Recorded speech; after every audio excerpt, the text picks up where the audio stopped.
Sometimes God will put an enemy in your life to keep you stirred up. He'll allow critics, doubters, discouragers, even some haters. So when you feel tired and think you want to give up, you'll keep pressing forward, shaking it off, not because you feel like it, but because you don't want to give your enemies the joy of seeing you defeated.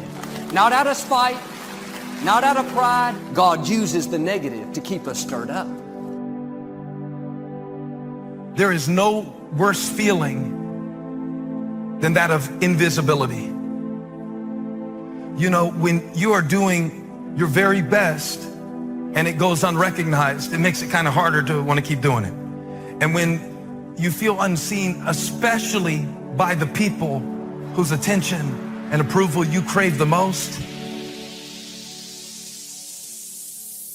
it can create a compulsion in your life to start doing things that are not even really consistent with your character in order to receive from people a confirmation that can be taken away just as easily as it was given. You are the company that you keep. Meaning your circle of friends is an indication of who you actually are, who you are becoming. You show me your friends and I'll show you your future. Because it's just true. The people you surround yourself with are shaping your future. Someone say, check your circle. It's important who you are aligning yourself with. Walk with the wise and become wise. For a companion of fools suffers harm. That's good news. If you lack wisdom today, get around people that are wise. But look what the second part says. It says literally that a companion of fools suffers harm. Have you ever considered the reason why you're always hurt is because all of your friends are fools? Don't be fooled by all that fake love. Don't be fooled by their phony smiles, their hugs, their I love yous. Snakes in the grass slithering. I hear them coming a mile away. I can smell them, I can sniff them, I can see them, I can taste them. And some of you get blinded by them. Your so-called friends, your so-called homies, your so-called partners, your so-called girls, they there for you when everything's great. They're there for you when you ballin'. They're there for you when you rollin'. They're there for when you got money. They're excited, girl, we gonna do this, man, bro, where we going tonight? Sad story is that when you up, they all riding with you. When you down, ain't nobody in the car but you. If you're a person where all your friends come to you with their problems, that's because they see something in you. You're more balanced and stable. But you gotta remember this old saying. If you're the smartest person in your group, you need a new group.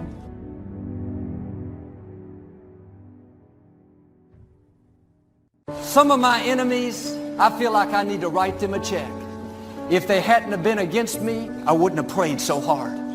If they hadn't have made fun, I would have given up sooner. If they hadn't have told me I couldn't do it, didn't have what it takes, I might have been complacent, settled where I was. It was their opposition that pushed me forward. Many times, God will use your enemies to catapult you to success more than your friends. Here's how you know if someone's your friend. A, you can tell them bad news and they'll listen. They won't tell you why, you're stupid and why that bad thing happened to you and how something worse happened to them once and, derail the whole conversation. It's like, go away from that person. They're not helpful to you and they're not helpful to themselves either. You got to surround yourself with people who want the best for the best part of you. And that's a really good way of deciding who you should have around you. You spend your life performing for a crowd, it'll kill you. And you're like, I'm good. I'm not a preacher. I'm not a singer. I don't perform for people. It's gotten much deeper than that now. It's the feeling that we get when we start offering ourselves.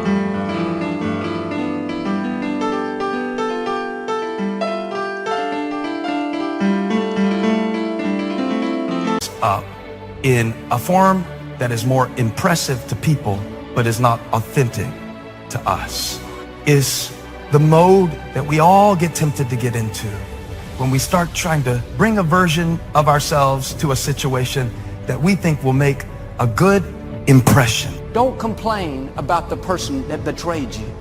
If they walked away, they didn't set you back, they set you up for the fullness of your destiny. If they lied about you, tried to push you down, overlooked you, it may not have been fair.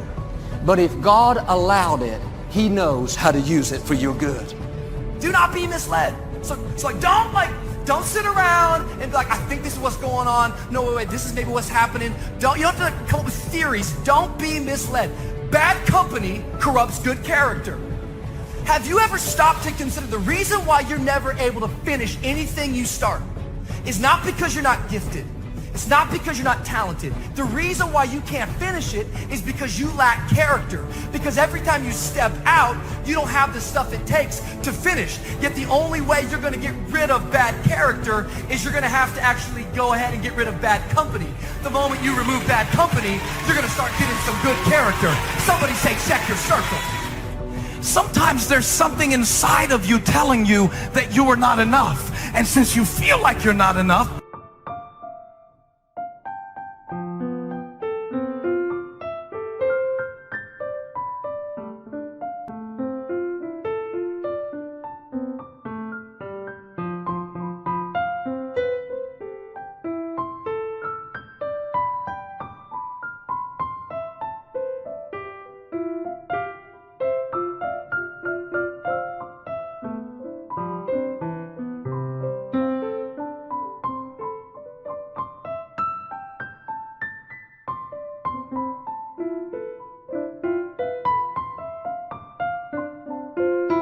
you start trying to do all this stuff to prove that you are enough.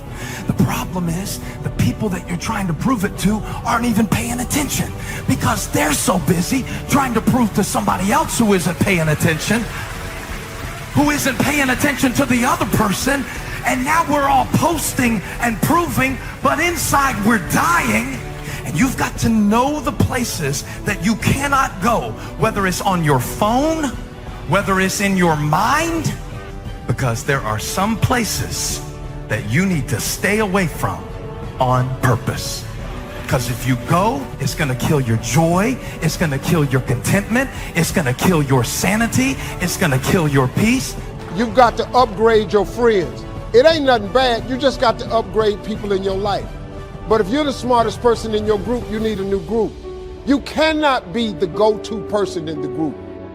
Don't worry about it, you have a gift.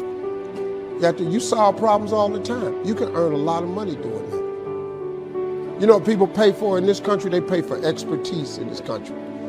The moment you're an expert at something in America, you can make $1 million. All you gotta do is be an expert at one thing. I don't know how many different ways I can say this. So many of us have to learn this the hard way. They act like they got love for you. Have your friends, have your family, have your relationships.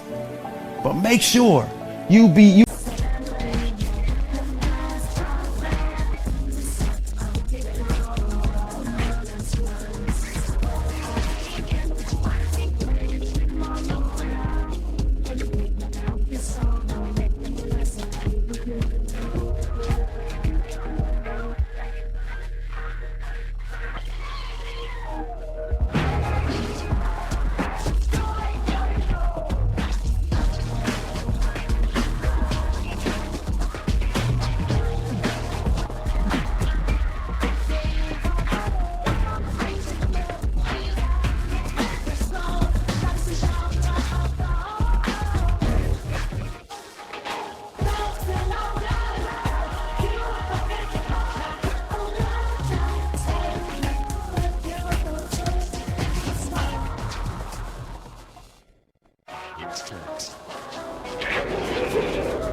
You pay close attention to the circle, to your company that you keep.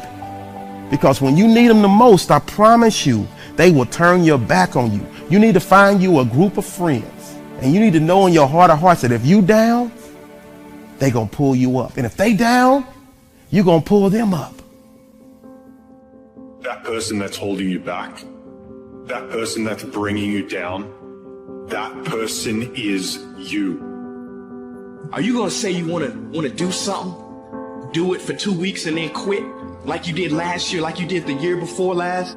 You say you wanna lose weight, get in shape, get your business off the ground, and then turn around and party, get lit, drink alcohol, eat like crap, and continue to live below who you were created to be?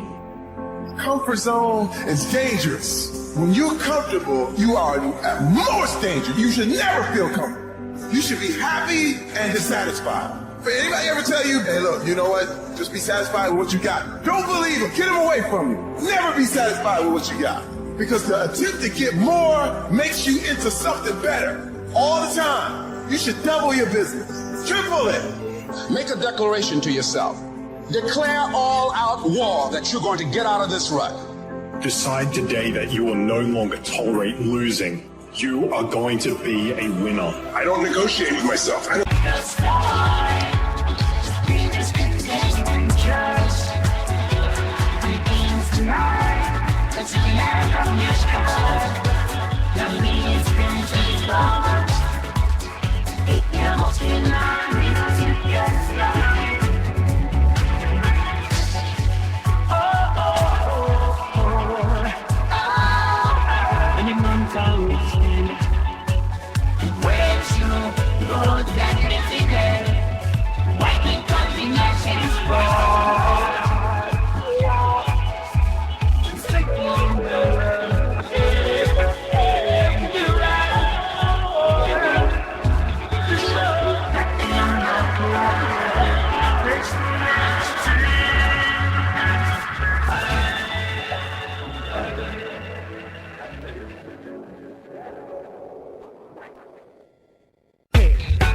Go, oh, wait, I'm not ready, or let me count to 10, or maybe I'll do it tomorrow. There's none of that shit with me. I say do. I'm not here to discuss this shit with my mind. But when I say jump, you fucking jump. Because when you get your blood pushing, when you push beyond what's comfortable, it develops this determination inside you, this sense of will. And when you do that regularly, you're gonna have a different world. Be the hero of your own movie. If your life was a movie, and it started now, what would the hero of your life's movie do right now? Do that. Do those things. Write down your goals. Write down things you want to improve. Write down things you won't tolerate from yourself. Write down things that you've done in the past that you never want to see yourself do again. And go forth from here as the hero of your own movie.